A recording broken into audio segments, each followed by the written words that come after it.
never thought I'd be the kind of person to tell a story like this. I always rolled my eyes at people who claimed to have seen something unexplainable, something that didn't fit into the neat, logical world I'd built for myself. I was a skeptic, the kind of guy who needed evidence, who trusted what he could see and touch and measure. Ghost stories were for campfires and bored teenagers, not for adults with jobs and bills and a mortgage. But all of that changed on a night I'll never forget, a night that still makes my skin crawl when I think about it, a night that left me with more questions than answers. It started like any other Thursday. I'd just finished a long shift at the hospital, my scrubs still smelling faintly of antiseptic and coffee. I was tired, but not the kind of tired that makes you want to collapse into bed. It was more like a restless exhaustion, the kind that makes you want to drive with the windows down and the radio up, just to feel something different. So instead of heading straight home, I decided to take the long way out past the edge of town, where the streetlights give way to open fields and the sky feels impossibly big. The road was empty, just me and the hum of my old Honda's engine. I rolled down the window, letting the cool night air wash over me. The fields on either side were dark, broken only by the occasional flash of headlights from a distant truck or the glint of a farmhouse porch light. I remember thinking how peaceful it was, how easy it would be to just keep driving and never look back. I didn't know it then, but I was about to see something that would make me wish I'd never left the safety of the city. About 10 miles out, I passed the old Miller place, a crumbling farmhouse that everyone in town said was haunted, though I'd never believed it. The house was just a silhouette against the sky, its windows black and empty. I slowed down, not because I was scared, but because something about the night felt different. The air was heavier, the silence deeper. Even the crickets seemed to have gone quiet. That's when I saw the lights. At first, I thought it was just another car coming up behind me, headlights bouncing along the uneven road. But as I watched in the rearview mirror, I realized the lights weren't moving like headlights. They were too high, too bright, and they didn't cast the kind of beam you'd expect. Instead, they hovered, pulsing softly, almost like they were breathing. I pulled over to the side of the road, my heart thumping in my chest, and turned off the engine. The lights stayed where they were, maybe 100 yards behind me, just above the ground. I sat there for a minute, trying to convince myself it was nothing. Maybe a drone, I thought, or some kind of farm equipment. But the longer I watched, the less sense it made. The lights shifted, changing color from white to blue to a deep, unsettling red. They moved in patterns, circling each other, weaving in and out like dancers. I'd never seen anything like it. I grabbed my phone, thinking I'd record it, but as soon as I lifted the camera, the screen went black. Dead battery. I cursed under my breath, though I knew it had been fully charged when I left the hospital. That's when I noticed the silence. Not just the absence of crickets or frogs, but a total, suffocating silence. No wind, no rustle of leaves, not even the distant hum of the highway. It was as if the world had paused, holding its breath. I should have left. Every instinct told me to start the car and get out of there, but I couldn't move. I was frozen, not with fear exactly, but with a kind of awe. The lights began to drift closer, gliding over the field like they were searching for something. I watched, transfixed, as they stopped about 50 feet from my car. For a moment, nothing happened. Then, without warning, the lights flared, so bright I had to shield my eyes. When I looked again, I saw something standing in the field. It wasn't a person. At least, not in any way I understood. It was tall, maybe 7 feet, maybe more, and impossibly thin, its limbs too long, its head too narrow. The light seemed to swirl around it, casting strange shadows that made it hard to focus. I tried to make out details, but my eyes kept sliding off, like my brain refused to process what I was seeing. The thing didn't move, didn't make a sound. It just stood there, watching me. I don't know how long we stared at each other. It could have been seconds or hours. Time felt slippery, unreal. My hands were shaking, my breath coming in short, shallow gasps. I wanted to look away, to close my eyes and pretend it wasn't real, but I couldn't. I was trapped, caught in the gaze of something I couldn't explain. Then, as suddenly as it had appeared, the figure began to fade. The lights dimmed, shrinking back into the darkness. The silence broke, replaced by the distant chirp of crickets and the rustle of wind in the grass. I blinked, and the field was empty. The only sign that anything had happened was the lingering smell of ozone, sharp and metallic, hanging in the air. I sat there for a long time, trying to make sense of what I'd seen. My mind raced through every possibility: hallucination, exhaustion, a trick of the light. But none of it fit. I knew what I'd seen, even if I couldn't explain it. Eventually, I started the car and drove home, my hands white-knuckled on the steering wheel. When I got home, I locked the door behind me and leaned against it, listening to the familiar hum of my refrigerator and the distant sound of a neighbor's dog barking. The normalcy of my apartment felt like a lifeline, something to cling to while my mind tried to process what had just happened. I wanted to believe it was a dream, some bizarre side effect of too many double shifts and not enough sleep. But the memory was too sharp, too vague.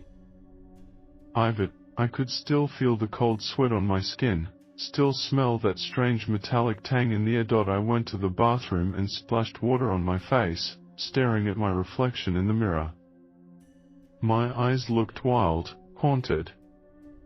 I tried to laugh it off, to tell myself I was being ridiculous, but the fear wouldn't let go. I kept replaying the moment when the lights flared, when that impossible figure appeared in the field. Every time I closed my eyes, I saw it standing there, motionless and silent, watching me with a patience that felt ancient. I didn't sleep that night. I lay in bed, staring at the ceiling, listening to the sounds of the city outside my window. Every time a car passed or a branch scraped against the glass, I jolted upright, heart pounding. I kept expecting to see those lights again, to hear that suffocating silence descend over my world. But the night passed without incident, and when the sun finally rose, I felt more exhausted than ever. The next day at work, I tried to act normal. I joked with my coworkers, made small talk with patients, and did everything I could to pretend that nothing was wrong. But I was distracted, jumpy. Every time someone mentioned the weather or the news, I wanted to blurt out what I'd seen, to ask if anyone else had experienced something strange. But I kept my mouth shut. Who would believe me? I barely believed myself. It wasn't until my lunch break that I finally gave in to curiosity. I pulled out my phone and started searching for anything that might explain what I'd seen. I looked up drone sightings, weather phenomena, even hallucinations caused by sleep deprivation. But nothing matched. The descriptions were all wrong, the explanations too neat. I scrolled through forums and message boards, looking for stories like mine, but most of what I found were obvious hoaxes or wild conspiracy theories. Just as I was about to give up, I stumbled across a thread on a local message board. The title caught my eye: "A strange lights near Miller Farm. Anyone else see this?" My heart skipped a beat. I clicked on the thread and started reading. The original poster described seeing lights hovering over the fields late at night, moving in patterns that didn't make sense. Others chimed in, some dismissing it as teenagers with flashlights, others insisting it was just swamp gas or headlights from the highway. But a few people described seeing something more shaped in the darkness, figures that didn't belong. I felt a strange mix of relief and dread. I wasn't alone. Other people had seen something, even if they couldn't explain it. I wanted to reply, to share my own experience, but I hesitated. What if someone recognized me? What if it got back to my boss, or my friends? I closed the thread and put my phone away, but the seed had been planted. I needed answers. That night, I couldn't stop thinking about the field, about the lights and the figure that had watched me from the darkness. I tried to distract myself with TV, with music, with anything that would keep my mind from wandering back to that moment. But nothing worked. The memory was too strong, too insistent. It was like a splinter in my brain, impossible to ignore. By midnight, I'd made up my mind. I had to go back. I had to see if it was real, if it would happen again. Maybe it was stupid, maybe it was dangerous, but I couldn't let it go. I grabbed my keys and my flashlight, pulled on a jacket, and headed out into the night. The drive out of town felt different this time. The roads were emptier, the darkness deeper. Every shadow seemed to move, every flicker of light made my heart race. I kept glancing in the rearview mirror, half expecting to see those lights following me. But the road stayed empty, the fields silent. When I reached Miller Place, I parked on the shoulder and killed the engine. The farmhouse loomed in the distance, its windows still dark and empty. I sat there for a moment, listening to the night. The air was cool, tinged with the scent of cut grass and earth. I could hear the distant croak of frogs, the chirp of crickets. Everything felt normal, almost disappointingly so. I got out of the car and walked toward the field, my flashlight cutting a narrow path through the darkness. The grass was damp with dew, brushing against my jeans as I moved. I kept glancing over my shoulder, half expecting to see someone or something standing behind me. But I was alone. I reached the spot where I'd seen the lights the night before and stopped. I turned off my flashlight and let my eyes adjust to the darkness. The sky was clear, stars scattered across it like diamonds. I waited, listening to the sounds of the night, my breath fogging in the cool air. Minutes passed. Nothing happened. I started to feel foolish, standing alone in a field in the middle of the night, chasing after a hallucination. I was about to turn back when I heard a low, humming sound, so faint I thought I was imagining it. The hairs on the back of my neck stood up. I held my breath, straining to hear. The hum grew louder, vibrating in my chest. It was coming from the far side of the field, near the old barn. I turned, heart pounding, and saw the lights again, brighter this time, moving in slow, deliberate circles. I watched, frozen, as they drifted closer, illuminating the grass in an eerie, shifting glow. I stood rooted to the spot, unable to move as the lights approached. They floated just above the ground, weaving through the tall grass with a kind of intelligence that made my skin crawl. There was no sound except for that low, vibrating hum, which seemed to pulse in time with my heartbeat. I tried to tell myself it was just a trick of the light, some kind of electrical phenomenon, but deep down I knew I was lying to myself. This was nothing I'd ever seen before. The lights stopped about 20 feet away, hovering in a loose circle. For a moment, everything was still. The air felt charged, heavy with anticipation. I could feel the hair on my arms standing up, my breath coming in shallow gasps. Then, slowly, The lights began to rise, lifting higher into the air until they were level with my eyes.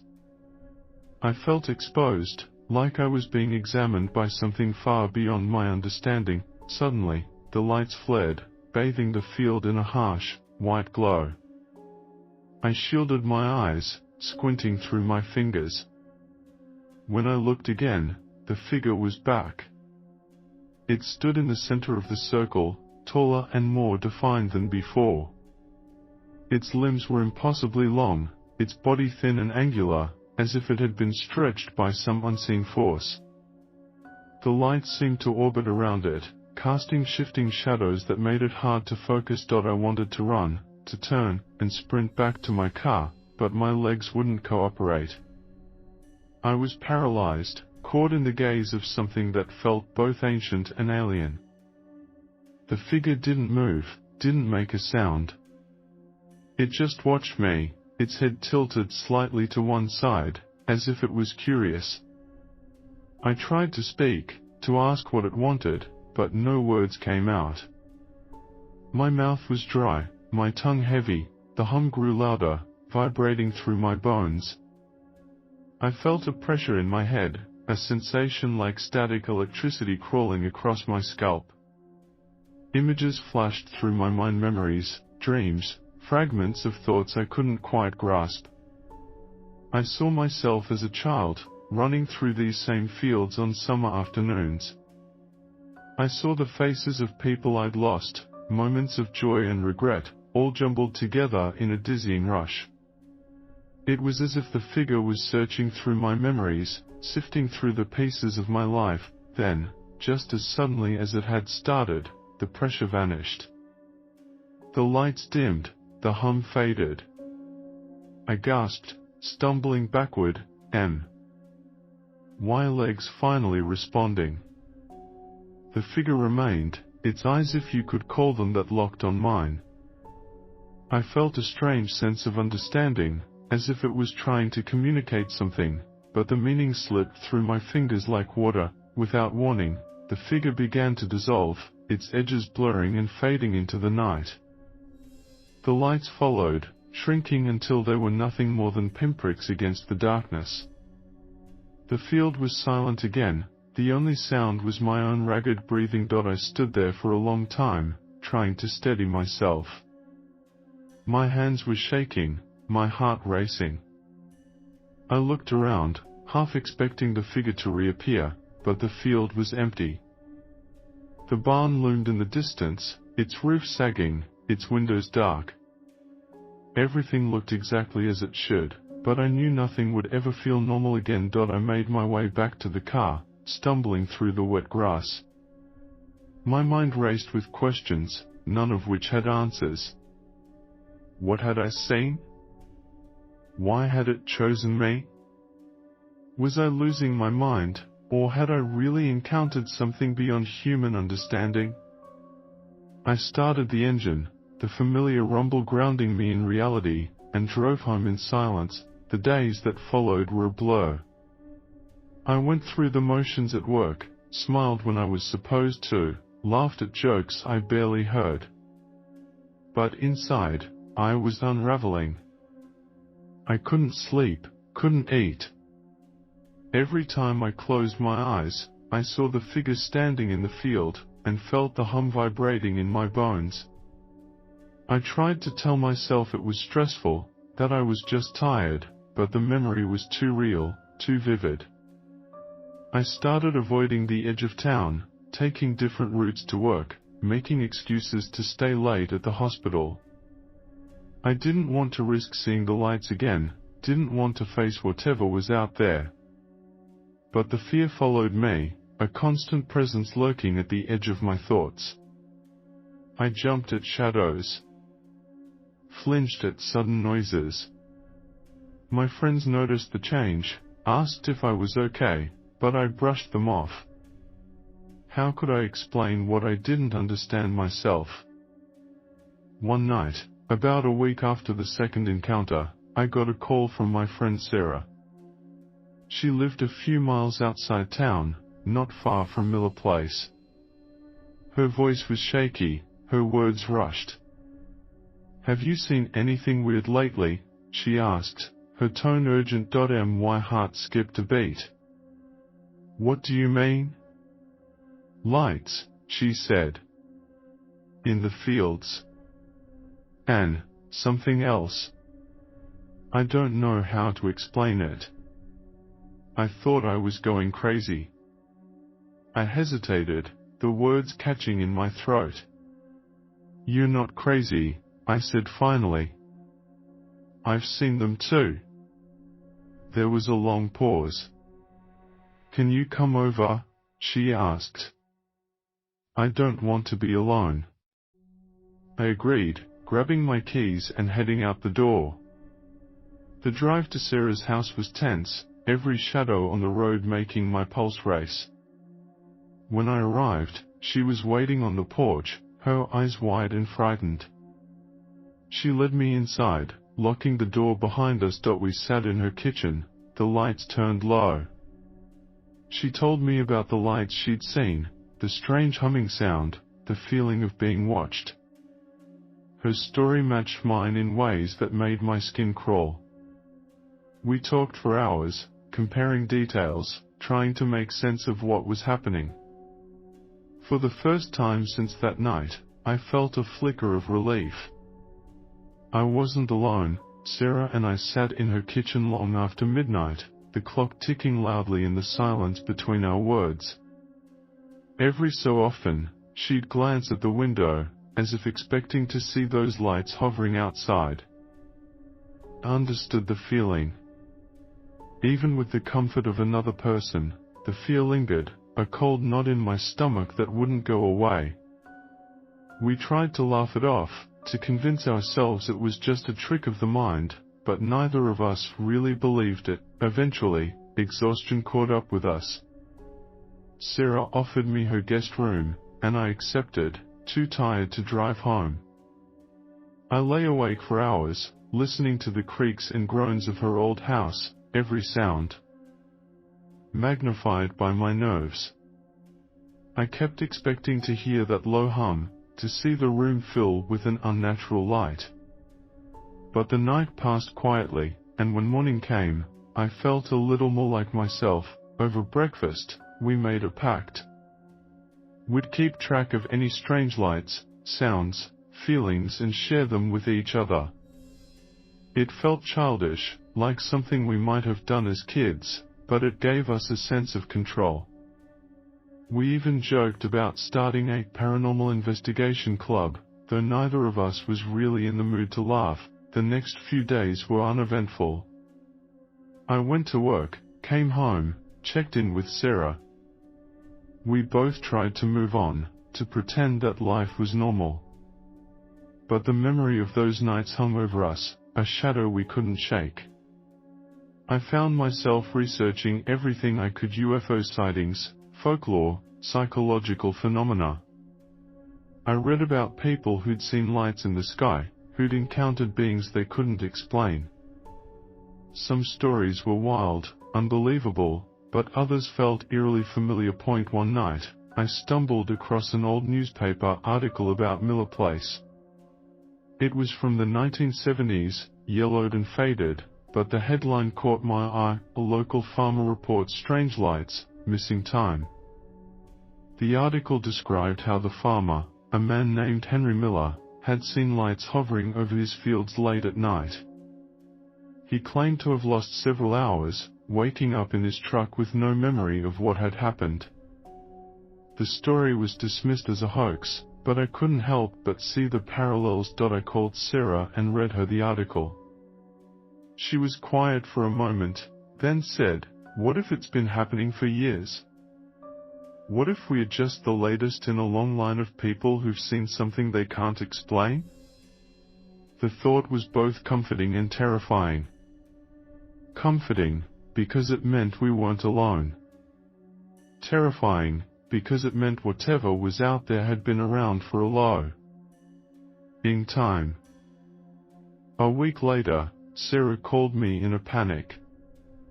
"They are back," she whispered. "The lights. They are outside right now." I grabbed my keys and raced to her house, my heart pounding. When I arrived, the lights were gone, but Sarah was shaken. She described how they'd hovered just beyond the tree line, moving in slow, deliberate patterns. She'd watched from her window, too scared to move.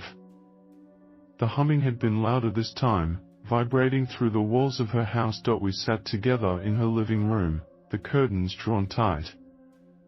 I tried to comfort her, but I was just as scared. We talked about what to call the police, tell someone, try to record the lights. But what would we say? We saw some lights in a field, and now we're scared? It sounded ridiculous, even to us. That night, I stayed at Sarah's again. We took turns watching the windows, listening for any sign of the lights. Around 3 a.m., I saw a faint glow in the distance, just beyond the edge of the field. It flickered, pulsed, then faded away. I didn't wake Sarah. I wasn't sure if I'd really seen it, or if my mind was playing tricks on me. The next morning, we found strange marks in the grass near the tree-lined circles of flattened grass, as if something heavy had rested there. There were no tire tracks, no footprints, just those perfect circles.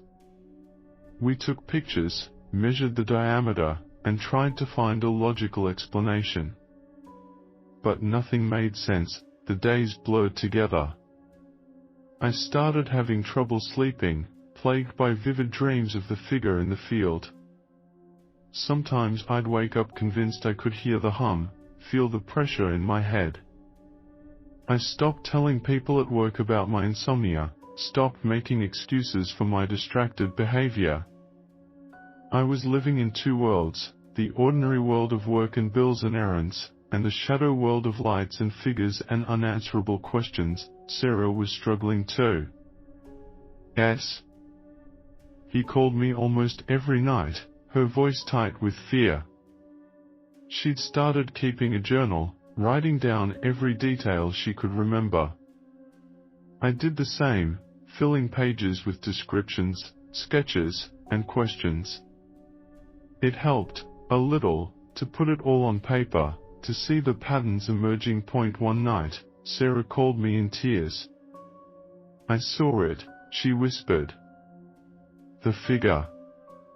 It was standing in the field, just like you described. It didn't move, didn't make a sound. It just watched me. I drove to her house, my mind racing. When I arrived, she was pale and shaking, her hands cold.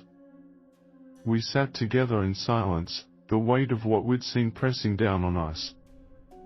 There was no more pretending, no more rationalizing. We both knew something was happening, something we couldn't explain. That night, as I lay awake in the guest room, I made a decision. I couldn't keep living in fear, waiting for the next encounter. I needed answers, no matter how terrifying they might be. I decided to go back to the field one last time, to face whatever was out there. The day I chose to return to the field, the sky was overcast, the air heavy with the promise of rain. I spent the afternoon preparing, though I wasn't sure what I was preparing for. I packed a flashlight, a notebook, my phone, fully charged this time, and a small digital recorder I'd borrowed from the hospital's lost and found. I even brought a disposable camera, just in case my phone failed again. Sarah wanted to come with me, but I told her to stay home. I didn't want to risk her safety, and deep down, I knew this was something I had to do alone. As dusk settled over the town, I drove out to the Miller place, my hands gripping the steering wheel so tightly my knuckles ached. The road was empty, the fields on either side shrouded in mist. I parked in the same spot as before, the farmhouse looming in the distance, its windows dark and watchful. I sat in the car for a long time, listening to the engine tick as it cooled, trying to steady my nerves. Finally, I stepped out into the gathering darkness. The air was cool and damp, the grass slick beneath my boots. I made my way toward the field, every step echoing in the silence. I paused at the edge, looking back at my car, half tempted to turn around and leave. But I forced myself forward, moving to the spot where I'd seen the lights before. I set up my recorder, clicking it on and placing it in the grass at my feet. I took a few photos with the disposable camera, the flash briefly illuminating the field in harsh, artificial light. I turned on my phone's camera, holding it steady as I scanned the darkness. For a long time, nothing happened. The only sounds were the distant croak of frogs and the soft rustle of wind in the trees. Minutes passed. My heart pounded in my chest, every muscle tense. I tried to focus on my breathing, to keep my mind from spiraling into panic. I whispered into the recorder, describing everything I saw and felt, hoping that if something happened, I'd have a record of it. Then, just as I was starting to lose hope, the hum began. It was faint at first, barely more than a vibration in the air. But it grew steadily, resonating in my bones, making my teeth ache. The lights appeared at the far end of the field, brighter and more numerous than before. They moved in slow, deliberate patterns, weaving through the grass like living things. I raised my phone, trying to capture the scene, but the screen flickered and went black. The disposable camera jammed, refusing to advance the film. Only the recorder continued to whir softly, its red light blinking in the darkness. The lights drifted closer, forming a loose circle around me. I felt exposed, vulnerable, but I stood my ground. The hum grew louder, filling my head with static. I closed my eyes, fighting the urge to run. When I opened them, the figure was there. It was taller than before, its limbs possibly long, its body shimmering with an otherworldly light. Its face was a blur, shifting and indistinct, but I could feel its gaze on me, heavy and unblinking. The lights orbited around it, casting strange, shifting shadows that danced across the grass. I tried to speak, my voice barely more than a whisper. "What are you?" I asked, the words trembling in the air. The figure tilted its head, as if considering the question. The hum changed pitch, becoming almost musical, a series of rising and falling tones that seemed to echo inside my skull. Images flashed through my mind, memories, dreams, moments I'd long forgotten.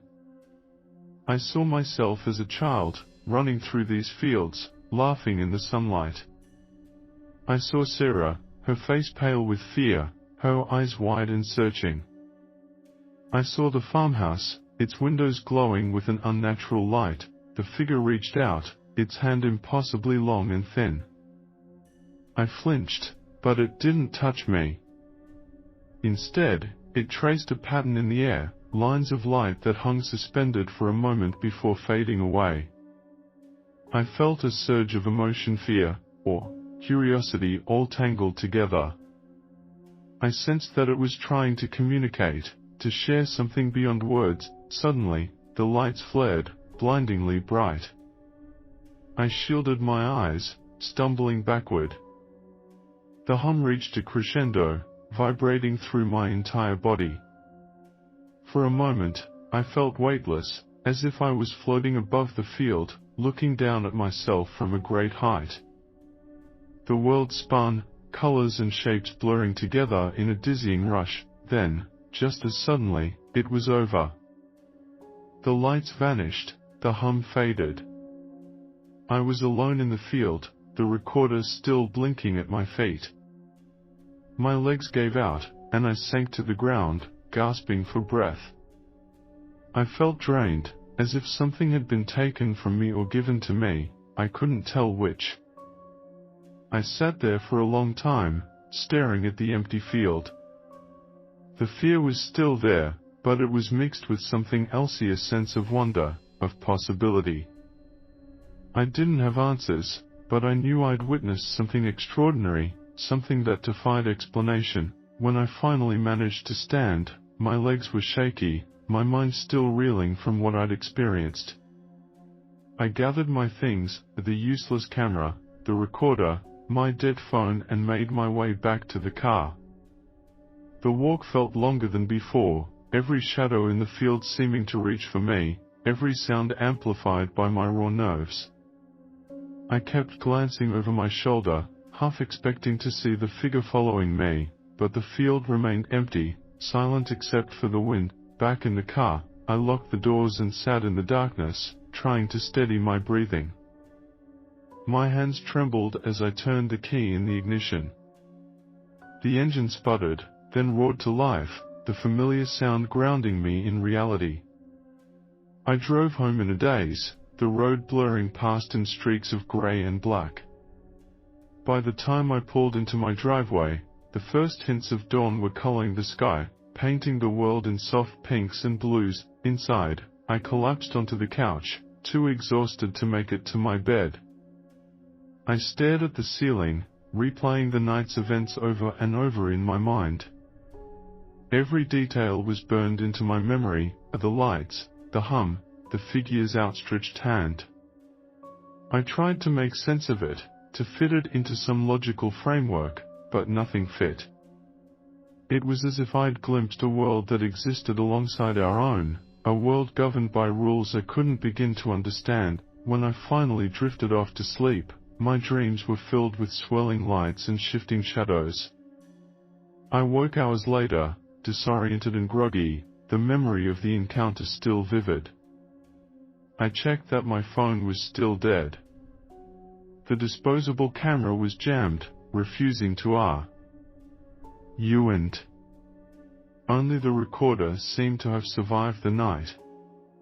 I played it back, heart pounding, but all I heard was static, punctuated by faint, unidentifiable tones. No words, no voices, just the echo of that otherworldly hum. I spent the day in a fog, moving through my routine like a sleepwalker. At work, I caught myself staring out the window, lost in thought. My coworkers noticed my distraction, but I brushed off their questions with tired smiles. I wanted to tell someone, to share what I'd seen, but the words wouldn't come. How could I explain something I didn't understand myself? That evening, Sarah called. Her voice was quiet, tentative. "Did you go back?" she asked. I hesitated, then told her everything, the lights, the figure, the feeling of being lifted out of myself. She listened in silence, her breathing steady on the other end of the line. When I finished, she said, "I think it's trying to tell us something. I don't know what, but I don't think it wants to hurt us." Her words echoed my own thoughts, the strange sense of wonder I'd felt in the field. I wanted to believe her, to trust that whatever I'd encountered wasn't a threat. But the fear lingered, a reminder that some mysteries are better left unsolved. Over the next few days, I tried to return to normal life. I went to work, met friends for coffee, even managed to laugh at a few jokes. But the experience had changed me. I found myself noticing things I'd never paid attention to before: the way the light shifted at dusk, the patterns of wind in the trees, the subtle hum of electricity in the air. It was as if the encounter had opened a door in my mind, allowing me to see the world in a new way. Sarah and I continued to talk, sharing our thoughts and fears. We pored over our journals, looking for patterns, for clues. We mapped out the sightings, the times and locations, searching for meaning in the chaos. Sometimes, late at night, we'd sit in her kitchen, drinking tea, and speculating about what we'd seen. Was it an alien? A spirit? A being from another dimension? We didn't know, and maybe we never would. One evening, as we sat together, Sarah said, "Maybe it's not about answers. Maybe it's about the questions." about being willing to see the world differently. Her words stuck with me. I realized that, for all the fear and confusion, the encounter had given me something valuable, a sense of curiosity, a willingness to embrace the unknown. I'd spent my whole life searching for certainty, for explanations. But some things can't be explained. Some mysteries are meant to be experienced, not solved. As the weeks passed, the sightings became less frequent. The lights still appeared from time to time, hovering at the edge of the fields, but the figure never returned. The hum faded, replaced by the ordinary sounds of the world. Life slowly returned to normal, or as normal as it could be after what I'd seen, but I was different. I carried the memory of that night with me, a reminder that the world is bigger and stranger than I'd ever imagined. I found myself looking up at the stars more often, wondering what else might be out there, just beyond the reach of understanding. One night, as I stood on my porch, watching the sky, I felt a sense of peace. I didn't have all the answers, but I no longer needed them. I'd seen something I couldn't explain, something that had changed me forever.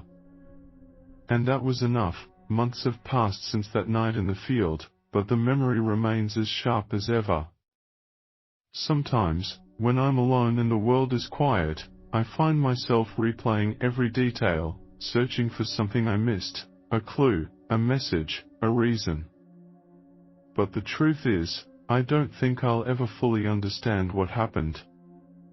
And maybe that's the point. Maybe some things are meant to remain mysteries, reminders that the universe is far more complex and wondrous than we can imagine. Sarah and I still talk about it, though less often now. Life has a way of moving forward, pulling us along with it. She started painting again, her canvases filled with swirling lights and shadowy figures.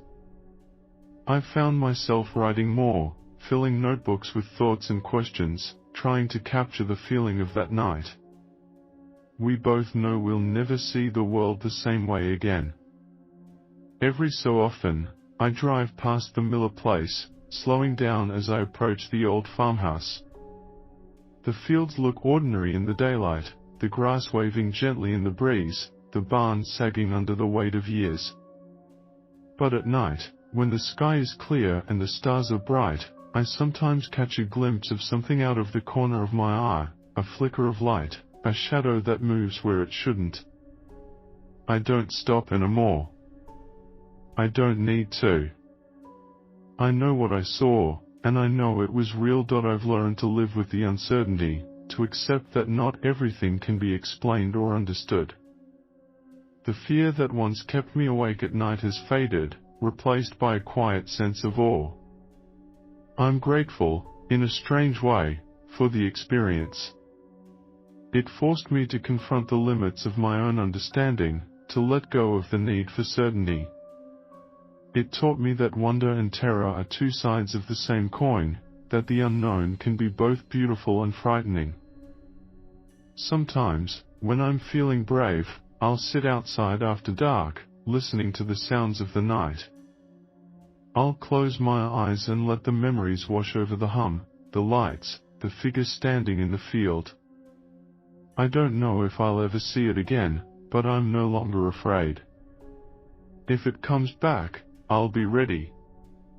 Not with cameras or recorders or questions, but with an open mind and a willingness to experience whatever comes. I've shared my story with a few people, Sarah, of course, and a couple of close friends. Most of them listen politely, nodding along, but I can see the doubt in their eyes.